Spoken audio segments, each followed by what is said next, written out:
Hello, hello, everybody. My name is James Michael Nichols, and I am the editor of HuffPost Queer Voices. And we're here today for a Pride Month panel titled The LGBTQ Movement in Focus, Where Do We Go From Here? And I'm joined today by three very great LGBTQ icons, in my opinion. Sarah McBride, Gabby Rivera, and Wade Davis. Why don't we have you guys introduce yourselves? Well, happy Pride. My name is Sarah McBride. I'm the National Press Secretary at the Human Rights Campaign and the author of Tomorrow Will Be Different, Love, Loss, and the Fight for Trans Equality. Hello, happy Pride. I'm Gabby Rivera. I am the author of America Chavez for Marvel and Juliet Takes a Breath. Hi, everyone. I'm Wade Davis. I'm a former NFL player, and I'm a consultant for the NFL, the NHL, Google, and Netflix. All right, fantastic. So it's Pride season, and I feel like every year the meaning of Pride feels a little bit different depending on kind of what's going on in the outside world. So why don't we get a pulse check? I would love to hear from the three of you each. You know, what does Pride mean to you in 2018? Well, I think Pride in 2018 is what it should have always been, which is a theme of resistance to the forces of hate. A declaration of the fact that LGBTQ people are part of the beautiful diversity of our world, that we are here, that we are seen, and that we are beautiful and powerful just by being. And so I think that's in 2018 in June, and frankly every month of the year, what I'm thinking about. It's our presence, our power, and the fact that we always have to return to our roots and be, at the end of the day, about resistance and the forces of hate. I love that, by the way. I feel the same similarly, right? Like Pride is also about resistance. And I think Pride is also about reclaiming, especially in 2018, and like us reminding ourselves, right? Like queer people of color, trans folks, everybody, reminding ourselves that this is for us. This is about creating a better world for us. This isn't about just being able to get corporate sponsorship. Like this is about making sure that we have access to healthcare and like, you know, just each other, and like, yeah, it's about resistance and it's also about reclaiming. For me, I think that all LGBTQ folks, right, there was a moment when we realized that one of our identities was LGBTQ+, right? And there's also a moment when you decide to invite the world in to know that. So to me, Pride is a celebration of that moment when you decide to let the rest of the world know more about who you are and to celebrate that moment and only that moment, because I think it's personal. Like, it's deeply personal to me, and I think for all of us, it's personal. So for me, part of being queer is kind of rallying behind the struggles of kind of all disenfranchised communities. And we were talking backstage, you know, today that conversation is very much focused on kind of the horror show at the American border right now. So beyond the fact that many of these families at the border, I'm sure, are LGBTQ, you know, the LGBTQ has a great organizational power. How do we as a community best help these families in crisis? And kind of what's your headspace surrounding what's happening on the border right now? Well, I think that what we always have to remember in this fight is that LGBTQ people are Black, Latinx, Asian, and Native American. We're women, we're Muslim, we're immigrants, we're people with disabilities. And that means that any attack on any community, any effort to undermine the rights and dignity of any person on any of their identities is an attack on all of us. And immigrant rights are inextricably linked with the fight for LGBTQ equality. So many LGBTQ people who are living here in America came here because they were fleeing oppression or persecution or violence. Unfortunately, so many people in immigration detention facilities are LGBTQ themselves. And for those who are in immigration detention facilities, they're at an increased risk of violence. So for instance, 1 in 500 individuals in immigration detention facilities are transgender, but 1 in 5 of the survivors of sexual assault in immigration detention facilities are transgender. And so we're not only a part of those facilities and in those facilities, but we are at, LGBTQ immigrants, for instance, are at a higher risk of violence and stigma in those places. And so we must recognize that when there is an attack by this administration or any administration on the rights and dignity of immigrants or undocumented people in this country, that we have to stand up, we have to speak out, because it's going to be only when we stand together that we'll be able to defeat the forces of hate and move equality and justice forward for all of us. Yeah, thank you, Sarah. Damn, you're so good, by the way. Like that is she like, great? Yeah, I'm like sitting here. I'm like, when are we voting? I'm voting for you. Like I'm here for it. It's so. Oh, I didn't mean to interrupt you, but like, it is really such a. It's exactly what you said, right? And I think the one piece I also would love to just like add to it is like, when I think of like immigration, I'm like, why is it always like a people of color issue too, right? It's like there are immigrants from other countries like Sweden, Denmark, or wherever that are coming here, having their babies in Miami or whatever it is, right? And they are not being criminalized in the same way that like, you know, folks from Guatemala, El Salvador are being criminalized.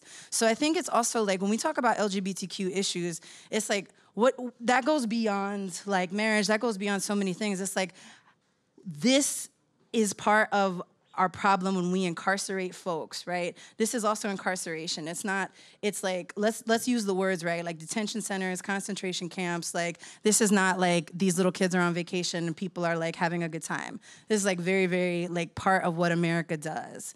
And I think that if there's any queer folks who feel like this isn't their issue, it's like, hey, remember that they've rounded us up too.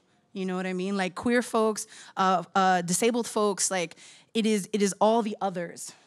And the second that we start separating ourselves from folks that don't share our identities, that's when we play into this game, right? That's when we play into the like apathy that allows us to be here. You know what I'm saying? Yeah, 100%. And Gabby, I don't want to push you to this place, but what we were talking about backstage that I think Sarah really aptly described as, you know, a crisis of hope in a lot of ways, kind of in these moments. I think we as queer people and kind of marginalized people in general really are having a tough time in a lot of ways, grappling with the specific kind of crisis and political moment that we're engaged in. You know, can you talk to me a bit about your headspace surrounding that and kind of like, I don't know, just like how... what makes you keep going, you know? You know, listen, I'm always trying to find the joy, right? Like, I feel like a lot of times my identity is supposed to be about oppression. I'm supposed to come up here and be like, oh, it's so hard being queer and Latino, oh my God. You know, and yeah, that's true, and I want to do that all the time, but there's so much gorgeousness in being queer and being a person of color and being trans, non-binary. We are the culture. You know what I'm saying? Like people move out of the suburbs to go hang out where all the gays and the people of color are, right? That's like basically gentrification. You tried the suburbs, it didn't work because you tried to keep us out and your kids want to come where we are, right? So I find the joy in highlighting what my friends are doing, right? Like Joanna Toruño, who's running the Unapologetically Brown series. She posts up wheat pastes of Block Ice and Stop Ice and also revel in your brown glory, right? So we have folks doing that. I have friends that are, one of my friends, Isanet, she's running Woke Foods, which is, she's from the Dominican Republic. She's trying to give money back to farmers there so they can do organic farming in the Dominican Republic instead of corporate entities buying up all the land. So for me, the joy comes in recognizing and honoring the work that we are doing to glorify and amplify ourselves. That is like sometimes the only hope that I can find, right? Because I know for a fact that I live somewhere in a country, I live in a nation where a lot of the policies would prefer that I either didn't exist or didn't thrive.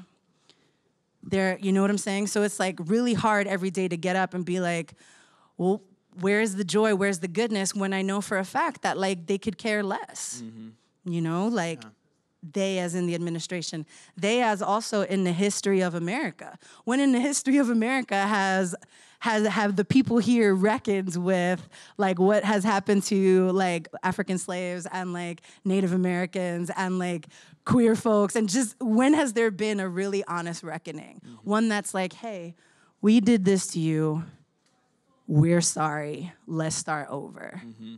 Something. Yeah. And so since there hasn't been, I do that in my own community. Mm-hmm. I do that by coming here, I do that by talking with folks, making sure that I am connected and invested in LGBTQ youth spaces and movements. Like, I think we can all find a little joy there with each other, you know? Thank you so much, Gabby.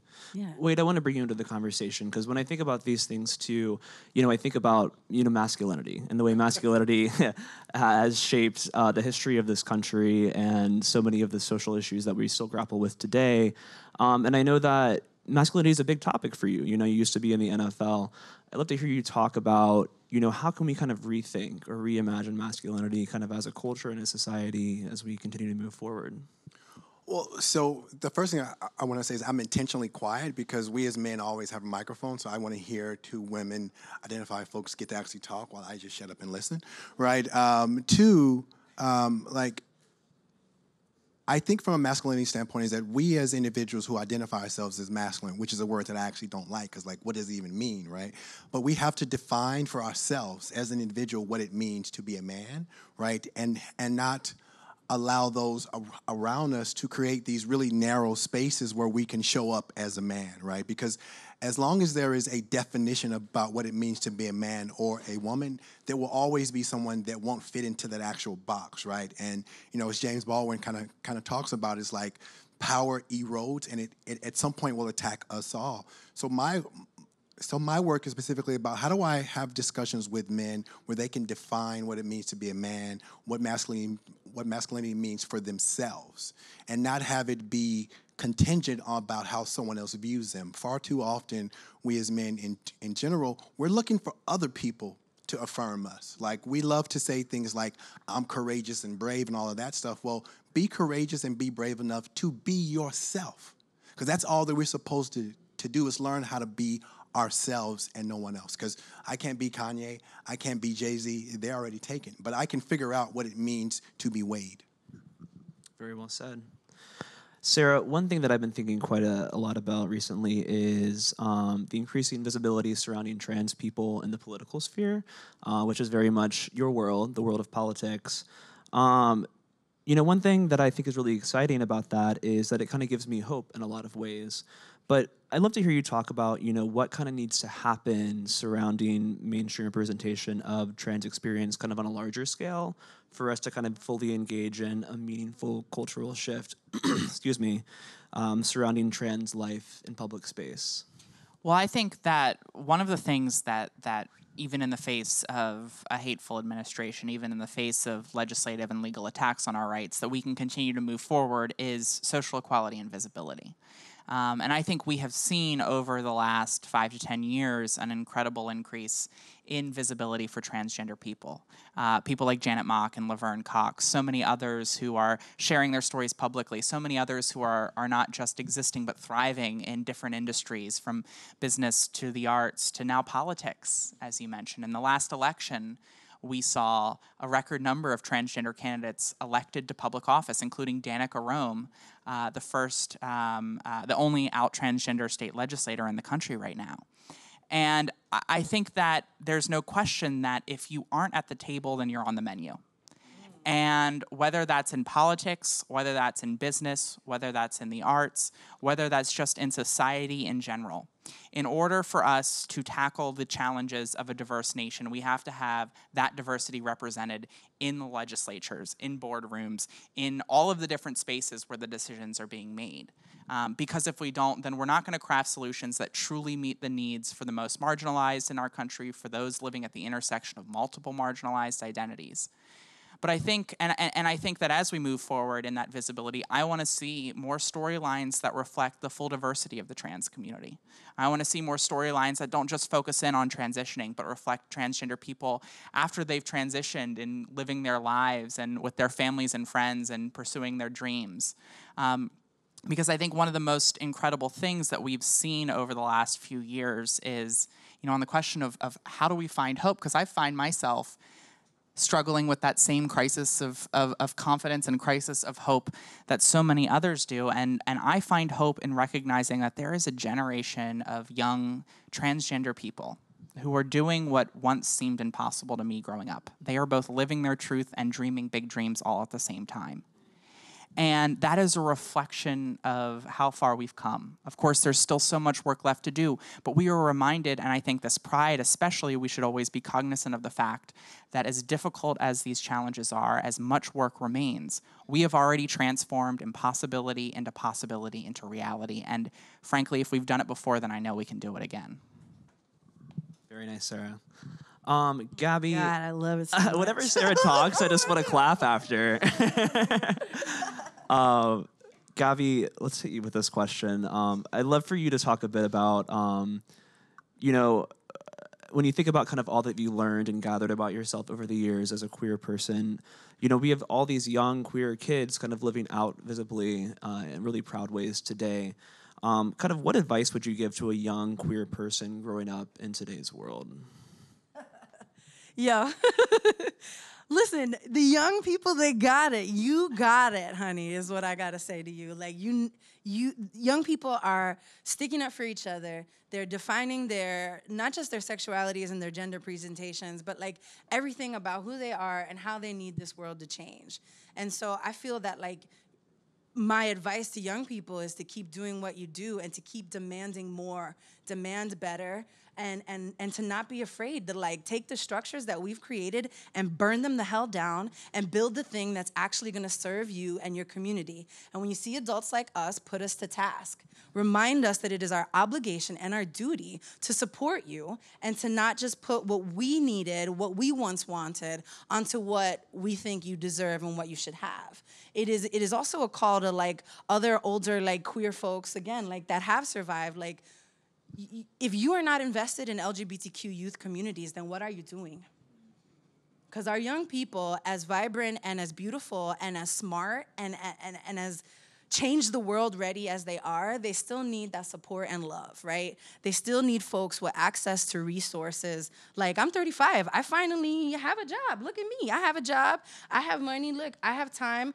Now I should be giving it back, and now I should be doing more, So for young people, I say don't be afraid to take up all the space. Don't be afraid to start over. Don't be afraid to demand the absolute best treatment that you deserve. And also, don't be afraid to call out racists, homophobes, transphobes. Like, shake it up. Shake it up and make sure that, like, that you take care of yourself and that you remember that through all the work that you do and all the trauma that you may experience advocating for other youth or disabled youth, queer youth, whatever it is, that you deserve to take care of yourself, to invest in self-care, to like be loved, to be heard. Yeah. Taking care of yourself and each other, I think, is key. Let's end on one question for each of you, and then I think we have some audience questions. But so all three of you were profiled in our HuffPost Pride coverage this month, themed "The Future is Queer," and you all answered this question within your Pride profiles. I would love for you to answer it again in this setting. Wade, let's start with you. When you think about a queer, compassionate, inclusive future, what does that look and feel like to you? So I think I said, but I'll probably add to something different now, is that we don't actually have to identify as anything. We can just be, right? Like, I think that there is a certain privilege in not having to constantly have to not re-victimize yourself, but to have to come out continuously. Like that is work. The other thing that I would say is that we're actually not just using words like intersectionality by our sister Kimberly Crenshaw, but we're actually living it, right? One of the things that I think that happens is that we get new language and new words and we throw it out, but we're actually not living it in our daily lives, right?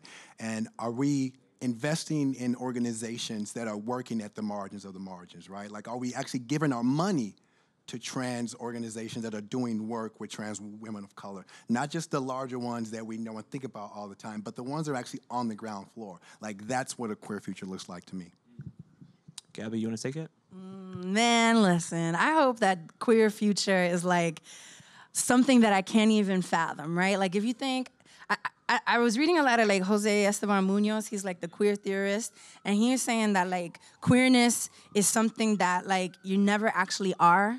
You're always living into it because the reality that you experience now isn't enough.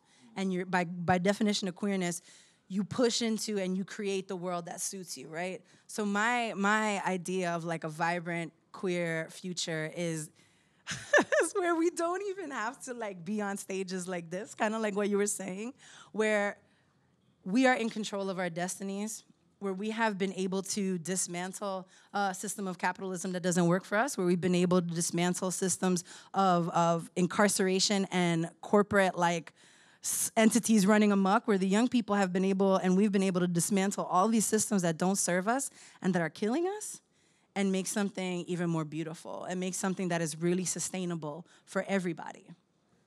Thank you. Sarah? I want to put an exclamation point on something that Wade said about supporting organizations working at the margins, organizations that are on the ground, organizations that are trans and people of color led. In DC, Casa Ruby is a great organization, but there's so many organizations in your own communities that if there's like one ask this Pride Month, it's to support those organizations and to support the life-saving work they're doing. For me, I think my answer was around the fact that for me, queer isn't just my identity, it's also an action. And I want a queer world in the future where we're never static as a society, where that queerness isn't just about identities, but rather about our action as a society, as a civilization, where we are constantly reevaluating ourselves, where we are constantly changing, where we are constantly looking around and figuring out who's not at the table, who's unseen, who's not being served, and where we're constantly expanding our understanding of we the people. And that's what I want for the future, not a society that's ever complacent, not a society that's ever pacified by our progress, but a society that's constantly reevaluating itself, that's constantly evolving, and that's constantly progressing. Very nice. You make me want to cry, Sarah. All right, audience questions. Oh, hello. Hi, Noah. Hi, guys. So something I've been thinking about, as queer people, we're required not only to fight mainstream society for our place in the world, but we actually end up fighting each other a lot. And in the community, there is racism, there is misogyny, there is transphobia. How do we move forward? How do we sort of deal with the mess in our own community, and how do we go about eradicating infighting? I think that it reinforces the fact that all of us within our own community still have a responsibility to stand in allyship or an accomplishment with others, that we cannot be for LGBTQ equality if we are not meeting that with a true effort toward racial justice and gender equity and immigrant rights.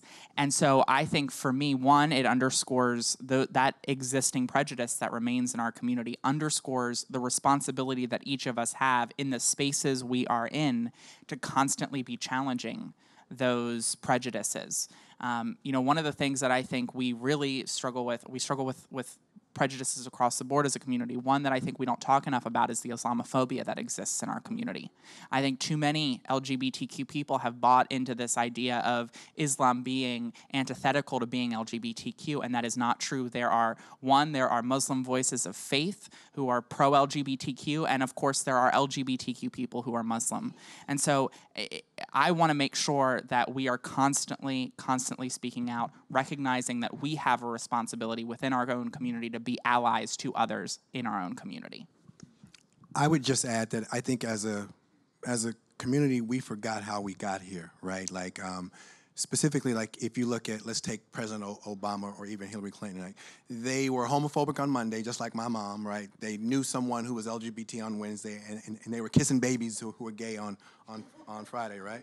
But what that had is that it was a personal relationship that they built, right? Where they actually saw themselves in another group. I think as a community, we're siloed, right? The white gays hang out with the white gays, the black gays, the trans folks, like everyone has their little old silo, and we've recreated, as Audre Lorde said, like the master's tools, and we put that in our own community because we actually don't know how to, one, I think, really have a practice of self-love, and then how to love others, right? And like that takes real intentional work. Like, and we also, I think, because we are marginalized, we think that we get it.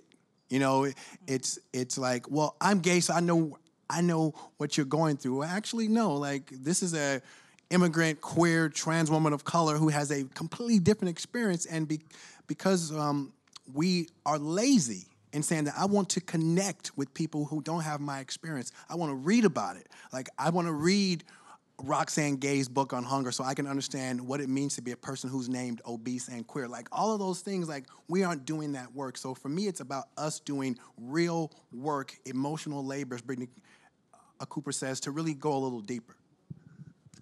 I 100% agree with that. And I also want to add that, like, if our practice isn't rooted in, like, eliminating, like, anti-Black bias, right? If we are not committed to, like, making sure that we are elevating, like, Black women and, like, eliminating that colorism in our communities, I feel like that is the key, right? Like, one of my friends said, like, if Black women are okay, then everybody's okay. You know what I'm saying? And I feel like that is the practice, right? If we are really, as an LGBT community, trying to, like, connect with each other, it is really that. It is that at its core sometimes, you know? Because I feel like there's cultural appropriation there, right? I feel like a lot of white gay guys often think that it's their place to mimic Black women, right? Or that they know what it means to be X, Y, and Z because they saw it on Queer Eye or something. And I think that also there's a lot of, like, misogyny there too. You know, like, why is it that when I go to Pride stuff with mostly gay men, white gay men, I feel like I shouldn't be here. Like, I'm ruining their time, you know what I'm saying? And it's like, so I think there's, like, a lot of that sexism, anti-Blackness that, like, we kind of allow in LGBTQ spaces, especially adult grown-up spaces, that is just, there's no room for it. You know, a lot of folks are like, well, how do we change? How do we change? And I'm like, well, if you look at also the Black Lives Matter platform, right, just the ways that they want to change society alone, all those tenets of, like, sharing property, sharing, redistributing wealth, doing all these things, right? Like, if we focus on that type of change and we really bring it into our practice as LGBTQ adults, we are going to build a better community. We are going to work harder. We have to let go of some of our privileges to make room for each other in our spaces, right? Like, I don't know what it means to be disabled. You know what I'm saying? Like, I don't know what it means to not be cisgender. You know what I'm saying? So it's like, if I don't center those privileges, if I make sure to remember that that's what they are, and I make sure to leave space for other folks, that's the way you got to move. That's the way that we stay open to each other as a community. We have one more question. Hey. Hi, guys. I just wanted to say thank you, the four of you, for being here and coming and talking to us for a little while. One of the things that I think is the most horrific about the time that we're living in right now is just the fact that every day there seems to be something else, something new or horrific that we're all talking about, that we can't seem to, be focused on one specific image, or if we have to be at all. But one thing that sort of happened in the last couple of years that specifically horrified me is this homosexual purge that is happening in Chechnya. And I don't know personally what's still happening over there, because I don't think much of it was reported on.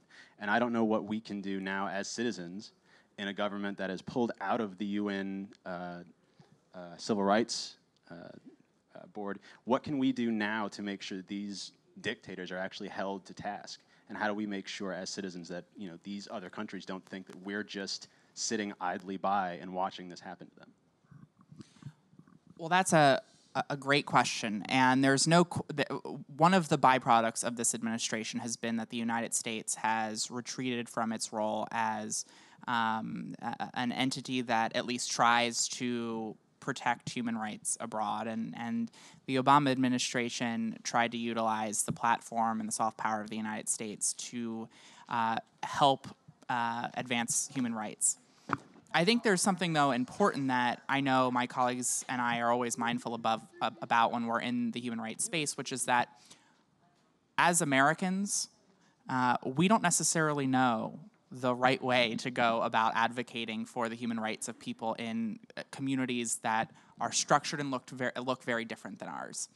And so I think there are a couple different things. One is there are activists and advocates on the ground, even in countries where you would think that there's no room in civil society for that type of advocacy. There are advocates on the ground doing incredible work there.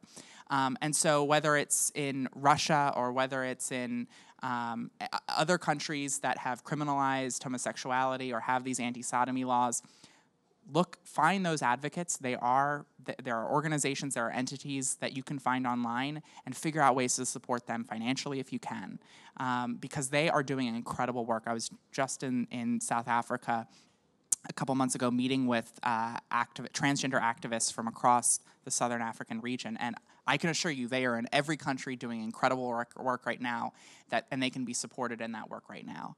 Additionally, you can support international NGOs that are working on the ground with those activists to make sure that we're lifting up their work. And then we all have our own platform. The incredible thing about social media is that it has democratized the microphone. And like you said, a lot of these issues can flare up in the news and then recede. And then so I implore everyone to utilize their own platforms to make sure that they are lifting up the experiences and the needs and the voices of those living in Russia or living in Saudi Arabia or living in any country that still has anti-LGBTQ laws in the books and are using government power to persecute those who are LGBTQ. My only add, and this is maybe a little controversial, right? This is not new, right? Like, so what's happening globally isn't new. What I don't want us to do is only care about this issue because the letters LGBTQ is in it, right? So when something happens in Africa, you should feel just as outraged and just as like you want to get involved, right?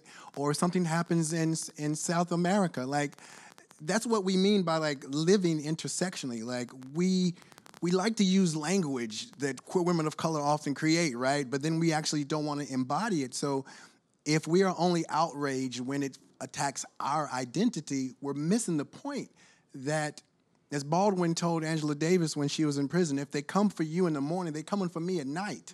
And that's like literally like what we're talking about. Like the fact that the Trump administration is attacking immigrants now, like don't trip. They're coming for LGBT folks quickly, right? They already coming for black folk, right? So I don't want us to lose sight on the bigger picture that if we start with those who are the most marginalized and work our way up, we get everybody.